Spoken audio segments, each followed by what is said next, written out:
I just received my i8 wireless keyboard in the mail. Thought I would do a little unboxing before I got into testing it out for the full review. First up is a a USB cable. It's not a micro USB cable to charge it with. Then, let's see here, the actual keyboard. Oh, there we go. Universal smartphone mount. So that's kind of cool. We'll have to test that out.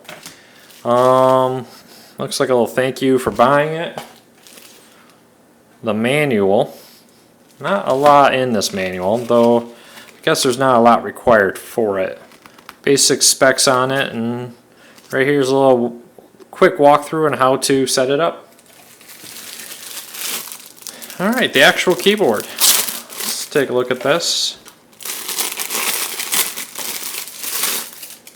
Alright, well, right here is the actual i8 wireless keyboard. The keys feel good, a rubbery feel. If you've seen some of our other reviews, you'll know this is kind of a cheaper version of some of there's the i8 Plus, the i28, and so forth. But the quality feels really good still. Significantly cheaper, but the keys actually feel exactly the same as the i8. The buttons up here feel good. They work. They're kind of a flat surface, smooth, and with a raised OK and pause and play key. So that feels good. The placement is all the same and feels as great. On the back, it's smooth. There is no little rubbery pads on the side like there is on the others.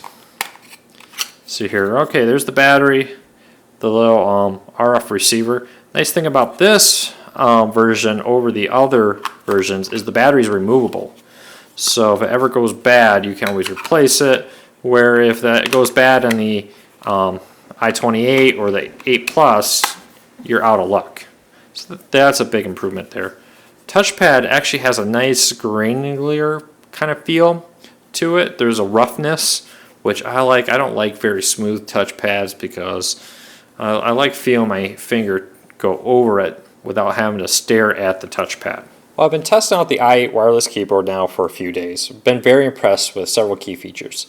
The range is excellent.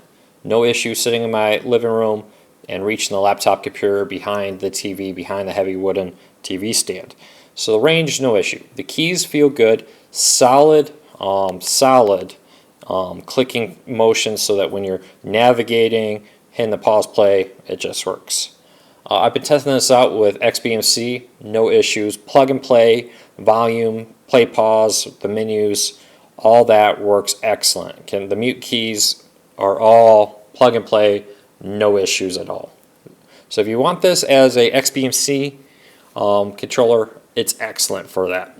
The full keyboard is great when maybe adding some add-ons and you're typing in some repositories. It works great for that. And then just surfing around the menus works very well. The touchpad has a slightly grainier feel, which I kind of like opposed to the smooth touchpad of other devices. I like the ability to just have a sensation that my finger is moving around on it. The sensitivity for clicking is excellent. Not too sensitive where every time you put your finger on it, it clicks. Not too difficult to where you're tapping it repeatedly hard to try and make it register a click. So excellent touchpad for the device. Well, let's kind of give it a little run through here on the XBMC. As you can see, no issues scrolling through the menus. It all works great. Just click right there. As you can see, it is loading and it's in. Now if I come here to the play pause, no issues there. Entering the menu, it goes right in, no problems. So it is excellent for XBMC. Instant response, good keys, and plug and play. If you have any questions or comments, leave them in the video. But overall, my impression is a good 10 out of 10, especially when you take in consideration the price. For a cheap wireless keyboard that fits right into your hands easily, great controls, nice layout with the keys where your thumbs just kind of sit on it. You can't beat it for the price. It does not have backlighting The i28, which I will also link to in the bottom of the comments on YouTube, it's the upgraded version of the i8. So if that's important to you, get that. Otherwise, if backlight's not a need for you, there's no reason to go get the i28. This is about half the cost of the i28.